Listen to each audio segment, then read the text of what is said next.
ఈ ఎస్టేటు ఈ రుద్రభూపతి రాజ్యంరా. ఎంతో శ్రమపడి ఎన్నో సంవత్సరాలుగా బలమైన పునాదులతో నిర్మించుకున్న రాజ్యం ఇది.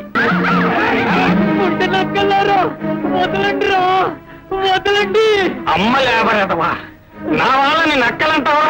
అంటే నేను నక్కల లేడని, మా దొరగా నక్కల దొర, అదే కదా నీ థింకింగు?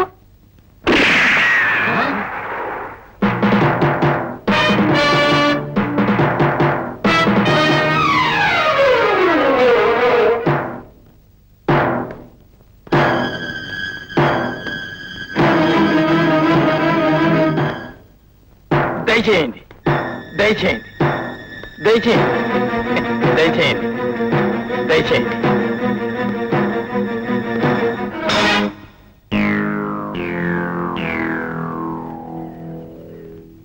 భజగోవిందం, ఏమిటి పంచాయతీ? వీడికి ఒళ్ళు పొగరెక్కి కళ్ళు నెత్తికెక్కి మనోళ్ళని కొట్టేదండి. అరే తప్పురా అన్నందుకు నన్ను వాయించబోయేదండి. ఇప్పుడు కుక్క నక్క రాక్షసుడు అని తవర్నే నిందిస్తున్నాడండి. నన్ను నిందించాడా? మామూలు నింద కాదండి. ఇంకేమి చెప్పకు. లేరా, నా దయా దాక్షిణ్యాల మీద బతుకుతూ నా నీడను తల దాచుకుంటూ నా మీద నోరు పారేసుకుంటావా? ఒరేయ్, ఈ ఎస్టేటు ఈ రుద్రభూపతి రాజ్యంరా. ఎంతో శ్రమపడి ఎన్నో సంవత్సరాలుగా బలమైన పునాదులతో నిర్మించుకున్న రాజ్యం ఇది. ఈ రాజ్యంలో చెట్టు చేమ, పక్షి పశువు మనిషి మాకు అందరూ నా మాటకు తల వంచాల్సిందే, నా పాదాల ముందు తల దించాల్సిందే. ఎందుకు దించాలండి? మీ అధికారం కోసం మమ్మల్ని మనుషులుగా గాక బలి పశువులుగా మార్చేసినందుక? ఏమిటా పేలాపన? మీ ఎస్టేట్ ను పెంచుకోవడానికి మా ఆస్తుల్ని పొలాల్ని దౌర్జన్యంగా మోసంతో రాయించుకొని సొంతం చేసుకున్నారు. మా భూముల్లోనే మమ్మల్ని జీవితాంతం ఎట్టి చాకరీ చేసేవాళ్ళుగా మార్చేశారు. చూసారా చూసారా, ఈ ఎప్పుడో మాటలు మాట్లాడడం, జనం అంతా అవునన్నట్టు గుసగుసలాడడం, ఇదంతా మన రాజ్యం మీద తిరుగుబాటండి. మన వాళ్ళ మీద చెయ్యెత్తినందుకు వాడి చేతులు విరిచేయండి. పారిపోవడానికి ప్రయత్నించినందుకు వాడి కాళ్ళు విరగొట్టేయండి.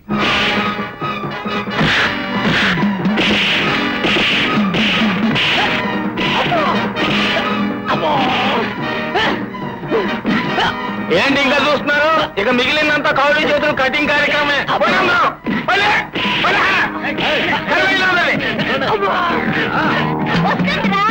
నీకు మూడే కాలం వస్తుంది. అప్పుడు నీ కళ్ళు కాపులు పొడుస్తాయి, నీ ఎముకలు ఎలుకలు కొరుక్కు తింటాయి, నీ బతుకు భూతం మింగుతుంది.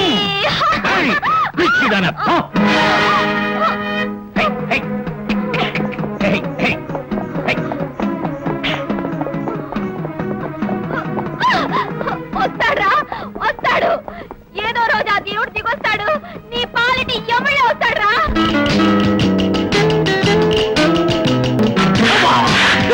ఏంటో కొట్టుడు కూడదేలేదా? ఎక్కడికక్కడ జాయింట్ ఓవర్ తీసేయండి.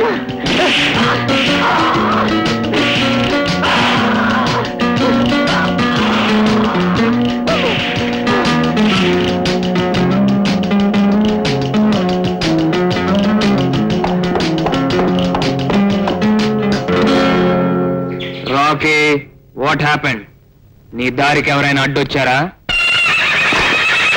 అంటే ఏదైనా దౌర్జన్యం జరుగుతుందా? అంత దౌర్జన్యం చేసే దుర్మార్గులు ఎవరు? ఎవరయ్యా నువ్వు? ఇలా మిడిల్ కటింగ్ లో వచ్చి గుర్రంతో కబుర్లు చెప్పడం ఏం బాగోలేదు. ఎక్కడి నుంచి వెళ్ళకపోతే ఆడితో పాటు నిన్ను కూడా చెట్టు కట్టేసి వాయించేయగలం. ఏమిటిది? దున్నపోతుల్లాంటి మనుషులు ఇంతమంది కలిసి ఒక్కడిని కట్టేసి చావగొడుతున్నారా? చావగొడతాం, చెండాడతాం, మా ఇష్టం. నువ్వు పరదేశీలో ఉన్నావు. ఇది రుద్రభూపతి గారి రాజ్యం. ఆయన వేసిన శిక్ష, దీనికి తిరుగులేదు. కనుక నీ గుర్రంతో మాట్లాడుకుంటా నీ దారిని పో. షటప్! 10 మంది ఒక మనిషిని కొట్టడం రాక్షసత్వం. మర్యాదగా అతన్ని విడిచిపెట్టండి. విడిచిపెట్టమని చెప్పడానికి నువ్వేడు? పొగరబోతుల దుమ్ము దులిపే విషయంలో పట్నంలో పట్టా పుచ్చుకున్న వాడిని. నీలాంటి చిల్లర రౌడీలకు పాఠాలు చెప్పడంలో స్పెషల్ ట్రైనింగ్ అయి వచ్చిన వాడిని.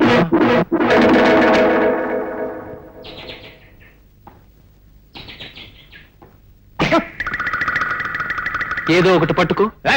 వెళ్ళకొలకుందా? పట్టుకోరా, చెప్తాను. పట్టుకున్నాను. ఏంటంట? చావు పట్టక తప్పదంటాను.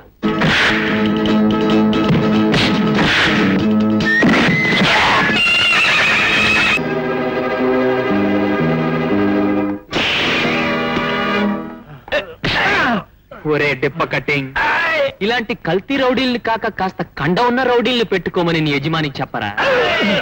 ఈ ఎస్టేట్ కి ఆయన రాజు అయితే నేను ఆ రాజు నెత్తిన దిగిన రారాజని చెప్పరా? ఈ రోజు నుంచి ఆయన గుండెల్లో నిద్రపోతానని కూడా చెప్పు.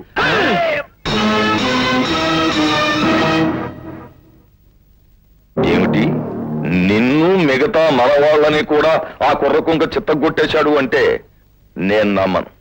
ఏంటి నమ్మరా? కమిలిపోయిన నా కన్ను వాచిపోయిన దవడ చూసి కూడా నమ్మనంటారా? అంటే ఆ కుర్రాయిని పిలిచి మీ కాళ్ళ ముందే మళ్ళీ తన్నులు తినాలా? అంతేకాదండి, ఇక నుంచి మీ గుండెల్లోనే నిద్రపోతానని వార్నింగ్ కూడా కట్ చేశాడు. ఎన్ని గుండెలు వాడికి! నా రాజ్యంలో కాలు పెట్టి నా మనుషుల్ని చిత్తకొట్టి నాకే హెచ్చరిక పంపించేటంత ధైర్యం ఎక్కడి నుంచి వచ్చింది వీడికి? అసలు ఎవడు వాడు? ఫోను. హలో, కటింగ్ డైలాగులు కొట్టకుండా ఫోన్ ని దొరికివా? అలాగే మీకే ఫోను. హలో మిస్టర్ రుద్రభూపతి, నేను చెప్పేది శ్రద్ధగా విను. నీ ప్రాణానికి ప్రాణమైన నీ ముద్దుల కూతురు నా చేతుల్లో బందీగా ఉంది. ఏమిటి, స్నేహితురాలతో పిక్నిక్ వెళ్ళిన నా చిట్టి తల్లిని నువ్వు బందీగా ఉంచావా? ఎస్, 5 లక్షల రూపాయలు తీసుకొని ఆ. చీకటి పడ్డాక నీ ఎస్టేట్ చివరి శ్మశానం దగ్గరికి నువ్వు ఒంటరిగా వస్తే ఆమె నీకు దక్కుతుంది, లేదంటే హసక్. ఇదిగో కసక్కు కసక్ గారు, ఇది ఆ పట్నం కురవుడి కటింగే. సిటీ నుంచి వెంటనే పోలీసుల్ని మిలిటరీని భారీ ఎత్తున రప్పించేసి ఎరా పోలీసులను రప్పించి నా కూతురు జీవితంతో ఆడుకోమంటావా? ఒక్క పోలీస్ టోపీని వాడు చూసినా అమ్మాయిని బతకనివ్వడరా? నా చిట్టి తల్లికి ఏమైనా అయితేనే భరించలేను. ముందు అమ్మాయిని రక్షించుకోవాలి. కాలు పెట్టుకుని త్వరగా ఏ? తివాసి పరిపిస్తా. వాసియా తిరుగు. ఇప్పుడు ఆచారాలు మర్యాదలను ఆ అమ్మాయి ఎలా ఉందో చూసే వరకు నా గుండె నిలవదురా. కిడ్నాపింగ్ జరగాలండి. కసక్కు దొరగారు, డబ్బు తెచ్చారా? మీరు అడిగినంత తీసుకొచ్చాం కసక్ దొరగారు. డబ్బు తీసుకుని ఆ అమ్మాయిని చూపించండి.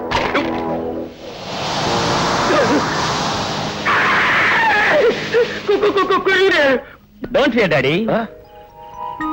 అమ్మా ఉషా, నువ్వా అమ్మా? Yes, Dad. మరి వాళ్ళంతా ఎవరు?